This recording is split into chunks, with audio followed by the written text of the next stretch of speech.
Egyptian events. I'm sorry if I repeat myself, but there is a wonderful story of a friend of mine, Slovene journalist, who was all the time there. And he did something wonderful. All the time, for 3 weeks on Tahrir Square. He was provoking demonstrators, trying to get some kind of anti-Semitic output, like, do you think that that Mubarak is behind, that Zionists are behind Mubarak? Do you think?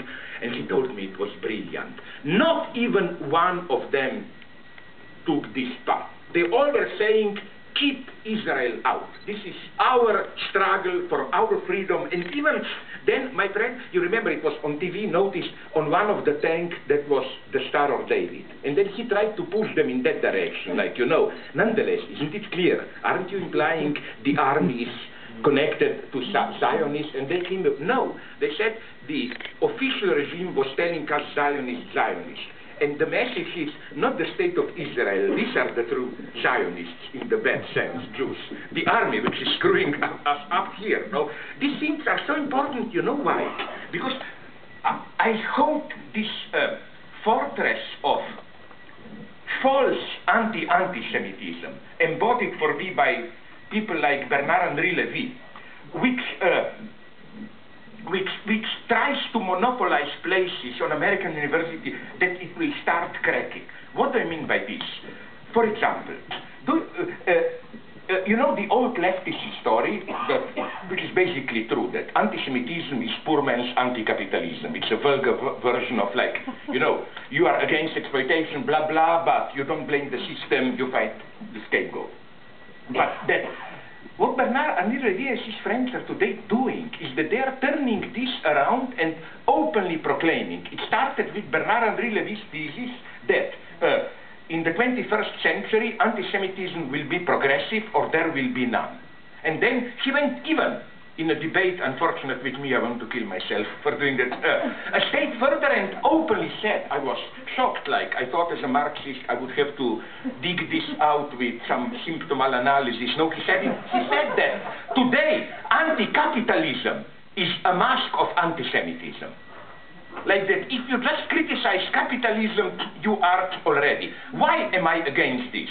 Not because I think, fuck it, let's criticize Israel, we should.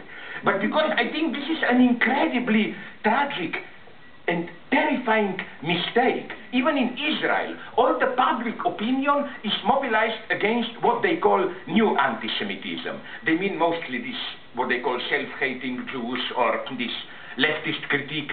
But don't they see what is happening right in front of the eyes in Eastern Europe, for example, in Hungary today and so on? I'm sorry, but we are now that in at least Eastern Europe, the good old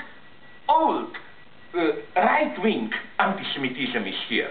And what the state of Israel is doing is something horrible. It's simply, this topic is almost blocked from the media.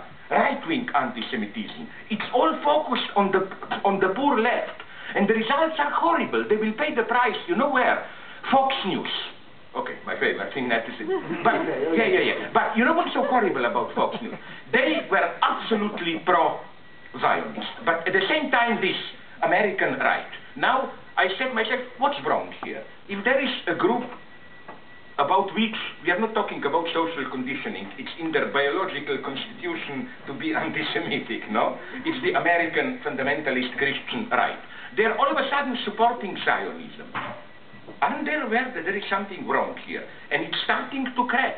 You know that a month or two ago when Glenn Beck, their main commentator, was fired because he went directly anti-Semitic. So again, to conclude, really now, what I am saying is that although we have these movements, let's use this opportunity that the crack is open, not just to do all the political fights, absolutely, but, you know, to clarify the entire situation in a way.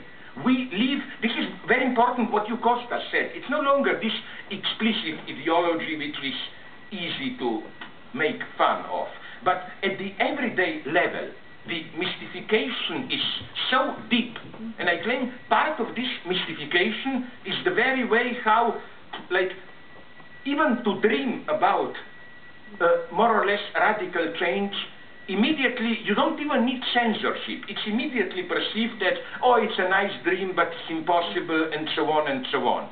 Which is why, again, I claim that this is for me so crucial, that we need, although it may sound so boring, and I hate these phrases, but we need theory and practice together more.